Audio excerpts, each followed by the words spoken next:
O vento uivava como um animal moribundo entre os penhascos das montanhas perdidas. Lyra Ashvale avançava pela neve até os joelhos, o arco de teixo preso às costas, a respiração formando nuvens brancas no ar gelado. Ela era a única pessoa viva a ter escalado tão alto naquele inverno, e provavelmente, pensou com um sorriso torto, a única tola o suficiente para tentar. Caçadora de recompensas por necessidade, aventureira por temperamento, Lyra havia aceitado o contrato sem fazer perguntas. Encontrar e matar a besta das montanhas, que havia devorado o gado de 3 vilas. 50 moedas de ouro. Dinheiro suficiente para passar o inverno sem dever favores a ninguém. Mas o rastro que ela seguia não era de nenhum lobo gigante, nem de urso das neves. Era sangue vermelho escuro, denso como alcatrão, manchando a neve em trilhas longas e irregulares. O coração de Lyra acelerou. Ela o encontrou numa gruta escavada no ventre da montanha, onde estalactites de gelo pendiam como dentes de algum deus antigo. O dragão estava enrolado sobre si mesmo, as asas dobradas de forma estranha, uma delas claramente quebrada, o osso perfurando a membrana translúcida como uma faca. Era imenso. Escamas azul-acinzentadas que capturavam a pouca luz e a devolviam em fragmentos prateados. Chifres curvados para trás como galhos retorcidos pelo vento. E olhos, quando ele os abriu ao sentir a presença dela, da cor do âmbar derretido, profundos demais para pertencerem a uma criatura apenas animal. Oh, pelos 7 reinos! Você veio me matar, arqueira. Eu percebo o cheiro da morte em sua aljava. Você fala! Todos os meus falam. Falávamos com os humanos por séculos. Vocês simplesmente esqueceram. Ela não atirou. Mais tarde jamais conseguiria explicar por quê. Talvez porque ele não atacou. Talvez porque havia algo na forma como ele a olhava. Não como presa, mas como reconhecimento. Seu nome era Soratiel, aquele que guarda o fogo das estrelas, na língua ancestral dos dragões, como ele explicou enquanto Lyra limpava e enfaixava a asa ferida com tiras de sua própria capa de couro. Não era uma cura, era apenas tempo comprado. Em troca, ele falou, e o que disse mudou o chão sob os pés dela. Há 4 séculos, humanos e dragões firmaram um pacto de cinzas vivas. Nós protegeríamos as fronteiras sul contra as tempestades do vazio, onde nossos filhotes aprendiam a se tornar. O pacto era sangue e fogo, imortal. Eu nunca ouvi falar de nenhum pacto. Exatamente. Havia 3 semanas, Soratiel havia sido atacado. Não por caçadores comuns, por guerreiros com armaduras gravadas com o símbolo da Guilda dos Sentinelas, a organização mais poderosa do reino humano.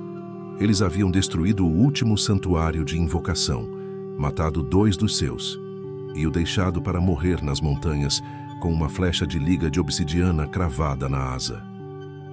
Soratiel possuía algo que os dragões chamavam de memória de chama, a capacidade de transmitir imagens e recordações através do contato direto.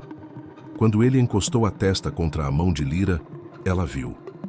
Viu o pacto sendo selado, 4 séculos atrás. Um rei de cabelos brancos e um dragão dourado selando promessas com sangue e brasa. Viu os santuários, bibliotecas de pedra e fogo onde jovens dragões aprendiam a controlar o calor interno, onde crianças humanas chegavam em peregrinação para receber a bênção do fogo. Viu a aliança prosperar.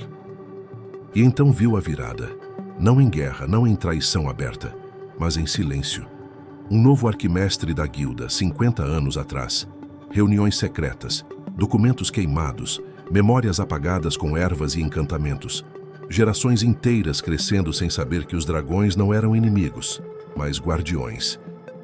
Por quê? Por que destruir algo que funcionava?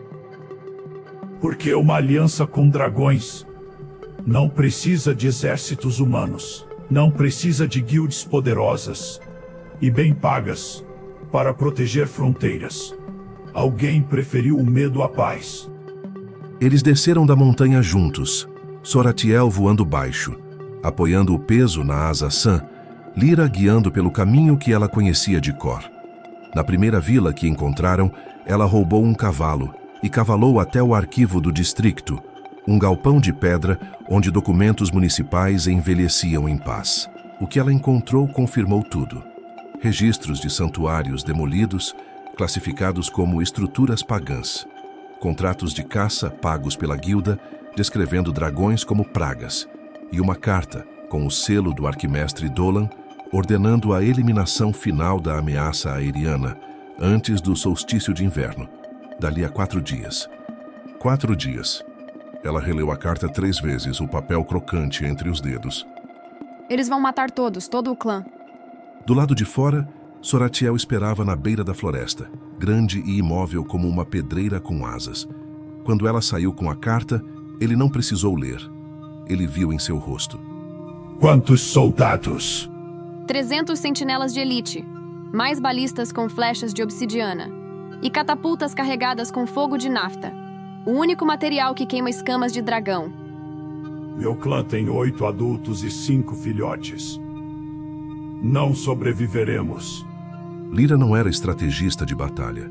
Era uma caçadora solitária que resolvia problemas com pontaria e improviso. Mas ela conhecia a guilda dos sentinelas por dentro.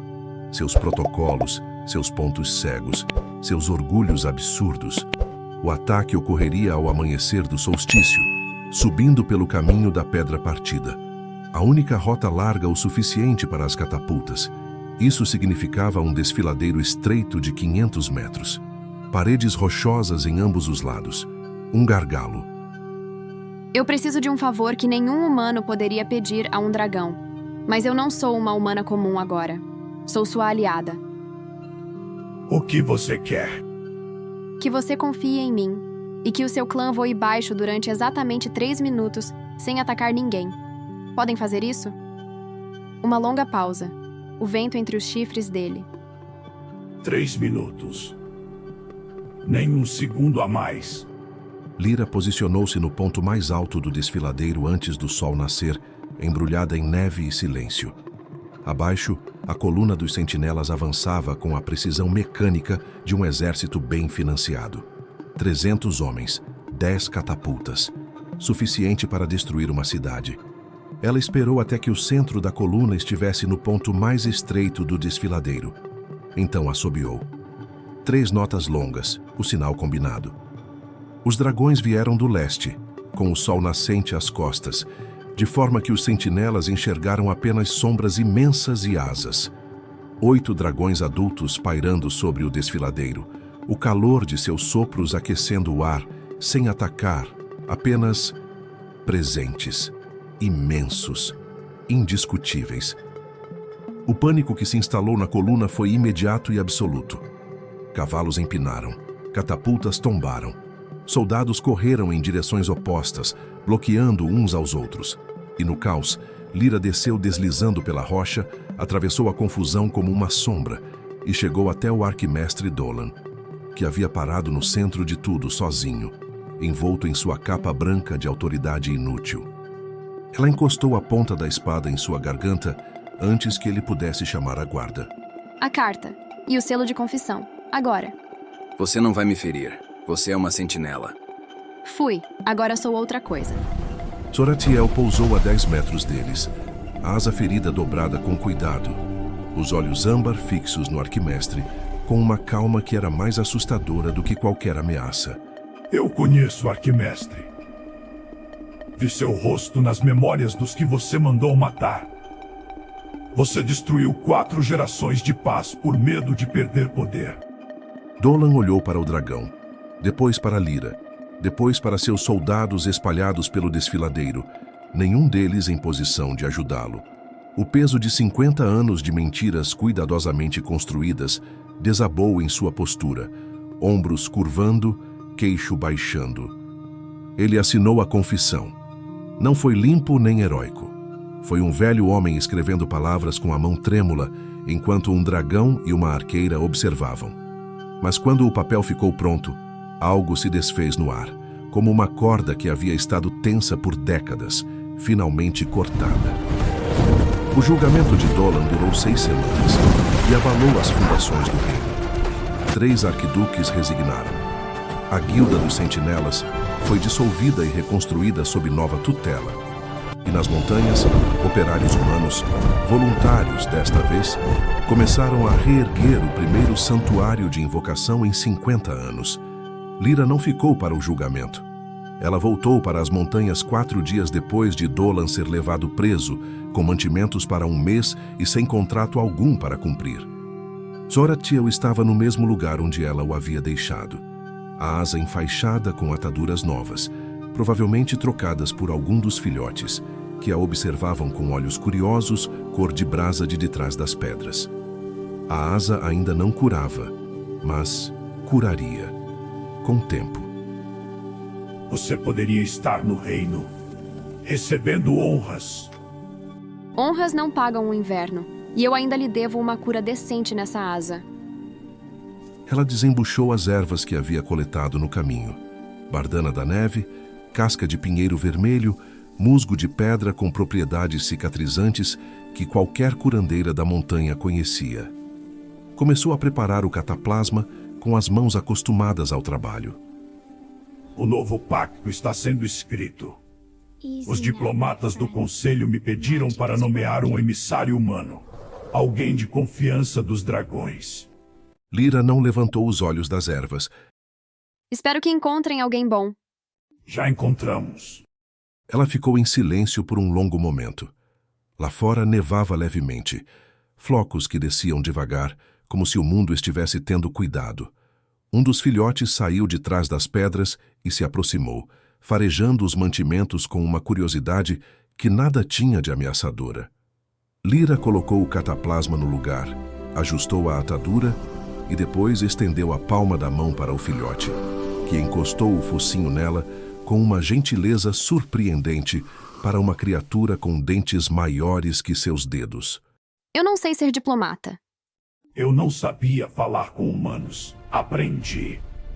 O sol atravessou as nuvens por um instante, fazendo as escamas dele capturarem a luz e devolverem-na em fragmentos prateados pelo teto da caverna. Lá fora, nas vilas que desciam pela encosta, pessoas olhavam para as montanhas com o mesmo medo de sempre. Mas talvez nos próximos anos, esse medo começasse a aparecer menos com terror e mais com espanto.